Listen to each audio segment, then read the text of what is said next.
మీరు రోజు ఇలా సాధన చేస్తారా? ఇప్పుడే మొదలు పెట్టాను. మీ దగ్గర సంగీతం నేర్చుకోవాలి కదా. నేను ఇంక నేర్పేదే ఉంది. మీరింత బాగా పాడుతుంటే.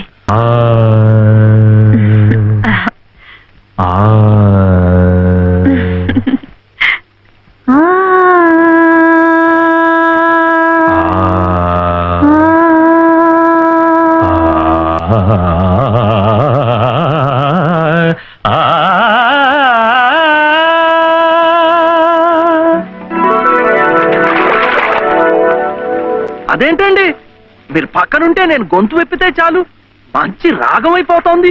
నేను లేనప్పుడు మీరు పాడుతున్నది మంచి రాగమే, మధ్యమావతి.